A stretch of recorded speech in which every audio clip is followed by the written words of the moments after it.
Welcome back to Les Schwab Tire Center's Outdoor GPS. It's time for Owin's Field Report, sponsored by Les Schwab Tire Centers. Welcome back, everyone. Now, before we get to my report from this past week, we're going to check in with good friend Clint Lowry. You all know him from his Addicted fame, of course. He's out there on the river chasing some fish around. So for all of you that are watching the show right now on the water or listening someplace, pay attention. Maybe he'll give something up that might help you. Clint, what are you seeing out there, man? Where are you at? I am, out in my little area, Ridgefield area, I'd say, St. Helens. Okay. I have not been out very long, but I basically just dumped in. I'm on the first pass, and just as I was dumping in, I watched Bankies bring one in. So nice. How's the crowd? It's not crowded at all. On a Saturday, on an extension, it's not crowded out there? Not where I'm at. So that might be a sign, right? I might be in the wrong spot then. Well, I wouldn't say that, Clint. I mean, you get reports just like everybody else does, if not more. I mean, it's sporadic, but it seems like things are improving. What's it look like out there for you today? I mean, how's the water? Any changes? How's it look? Everything's the way it's just been. We're sitting here. My finder's showing me 50-degree water temp. Visibility is good. It's just the rain and cold, but that's springer fishing, and yeah. I've only put about 2 full days in of grinding all day. Yeah. And then all the other trips this week were half days, but we were able to grind out one, so I'm hoping for the same thing today. Yeah. Well, how are you fishing, Clint? Are you just trolling herring behind fish flash? I mean, are you doing pretty much what everybody else is doing, or are you doing anything different? Nothing different. I got my chartreuse-colored green label herring spinning behind a triangle, dragging it right on the bottom. Ooh. Now, that's obviously key, everyone. Clint is right in the middle of knowing exactly what he needs to do to catch fish. But it's not always easy, is it, Clint? It's not easy out there putting them in the boat. No, it is not. And I'm a little worried. Today's the first day I'm out solo, so you know what that's like, trying to land a net of fish by yourself as well. So it's my favorite, man. Although I can tell you this week, on 3-4 different occasions, I certainly wish I would have had somebody else in the boat with me. But when you do actually land that fish solo, everyone, it's a pretty good feeling, right? It sucks when the sea lion's trying to chase it down at the same time. I hope that doesn't happen to you today, Clint, when you get your bite.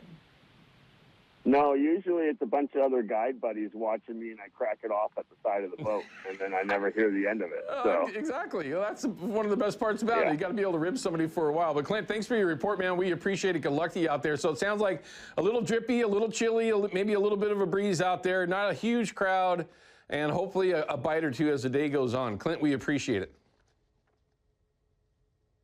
Oh, did I already lose it? Sorry. Clint, again, thanks for the report. My report this week, pretty simple. Let's just jump right to it. There's a couple of photos. I had a chance to get into a Southwest Washington tributary with my buddy there, Keith Archer, who's, by the way, he's the guy behind the Ultimate Egg Cure, chasing some springers around in his backyard. We got bites on eggs, on coon shrimp. It was just one of those days where it was try to find them, try to grind them out. And that's one of the fun parts about fishing small water for spring Chinook. And you can see that we ultimately ended up with a couple of fish. That was his buddy Steve there. But it was a bit of a grind. But we were able to get a couple of bites. So when the weather was as nice as it was early on in the week, Monday, Tuesday in particular, borderline just flat out hot, it was nice to get out there, see something a little bit different, get you a little bit inspired. But for me, before you show those photos, Ryan, for me it was switch gears from that, go right out to the Columbia and spend a couple of days twirling herring and not seeing a thing happen. I mean, literally, Tuesday when I was out in particular was just, it actually felt, you know how you get that feeling like it felt fishy, like there was, you should have something on, things should work. Not at all. I don't believe I saw a fish get caught, and that's been the story from the Columbia to the Willamette. So I decided just to completely switch gears and go back to my roots, right? I've been chasing these stupid things around. I say it that way because I love them so much, but I hate them all at the same time. Chasing these things for a long time, and back in the day when we first started, it was really simple. Rod on a hook. And when I did that, when I finally threw the anchor out and just decided to let these things come to me, let everybody else work and bang their head against the wall, which is a lot of them do, and a lot of long faces, burning eggs and sand shrimp for nothing. It was just drop the anchor and run a couple of prawn spinners, coon shrimp spinners, plugs, eggs and sand shrimp. What else? Herring.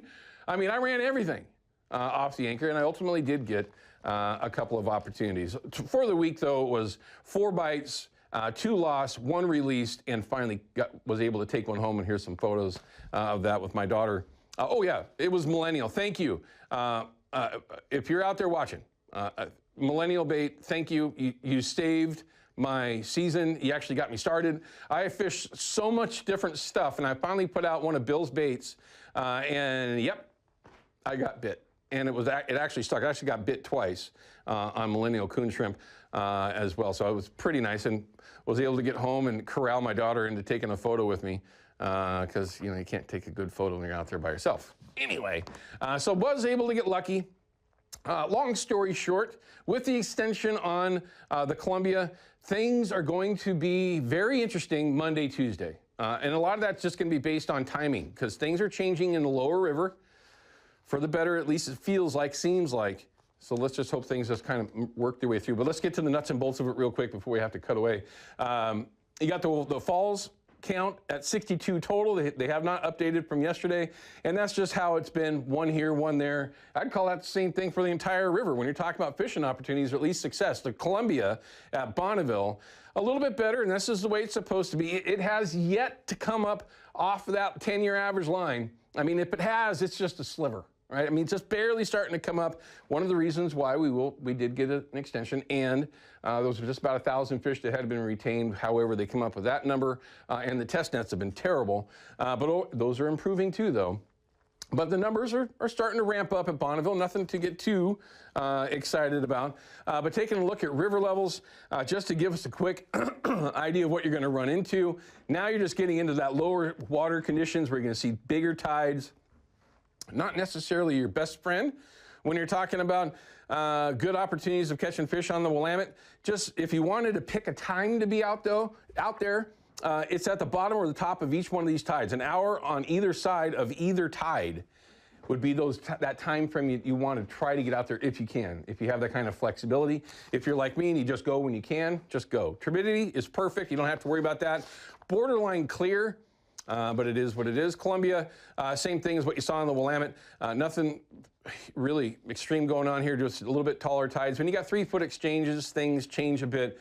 But make sure that we get that turbidity in there for the Willamette, same thing, or excuse me, the Columbia, right around 4.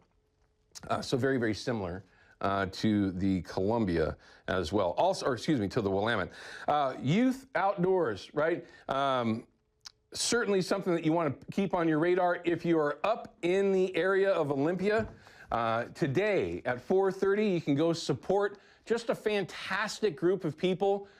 Youth Outdoors Unlimited. Martin Monzi and his son are just some great people. They help out kids in any way that they can. And this is just a great cause. If you get the chance to get over there, it opens up today at 4:30.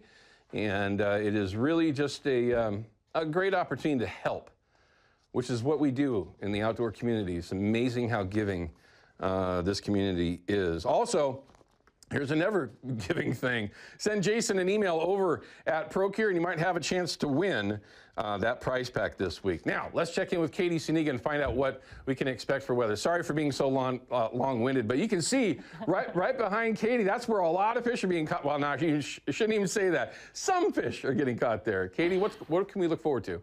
This, you see the raindrops yes. on the camera lens here? That's why I brought this up. That's what we're expecting for today. Lighter, but still tomorrow, and then the changes are coming. Okay, we've had 2 low pressure centers. This is the one that came through Wednesday into Thursday, brought us those showers and cooler temperatures. That's what dropped us from 78 to 52 in 24 hours. And then now we have this weaker second system that's here. That's what came in last night into today, cooling us down, reinforcing those showers. That will be with us through tomorrow. And then on Monday morning, we start to see this ridge. This is what builds in. You see it's pretty consistent. It doesn't shoot way up. It doesn't do any weird shapes. It just kind of hangs out with us, ebbs and flows into Wednesday. Wednesday, Thursday will be warm days. And then on Friday, we start to see that ridge breaking down and another shallow, weak trough comes in Saturday, which could mean cooler temperatures and a chance for showers to return. Also have a chance for mountain snow, like 1 inch to 2-3 inches today, but you'll notice those snow levels are going up because that ridge comes in, so that follows that pattern, trough, ridge, and then trough coming in. So snow for today up at the mountain and even into tomorrow, but then things will back off. And then as far as the showers go, you can expect them off and on through today and even in a little tomorrow, and then things will dry up for us, meaning we get about 1/2 inch total. Dry streak, if you need to get out or want to get out, your best days would be Tuesday through Friday, possibly Monday and Thursday. And then, of course, your 7-day forecast brings everything together nicely for you in one scene. You know what? Yeah, this week we got a lot of rain. Yesterday we got a lot of rain. Tuesday I was using my top to hide from the sun. And then yesterday I was using it to hide from the monsoons that were coming through. You continue for that very same, with that very same reason. There you go. Katie, thank you. Yeah. We'll see you tomorrow morning. All right, everyone, we're going to cut to a break. When we come back, I've got Scott Call from Brad's here in the studio. We're going to talk about how you can utilize some of those baits right now to be successful, either on the Willamette or the Columbia. And it's been a pretty consistent report. We'll have that when we come back. Outdoor GPS is brought to you by P-Line, because we fish, by Hawken Fishing, perfection in fishing gear, and by Haxton's Canvas and Upholstery, the trusted name of the Pacific Northwest.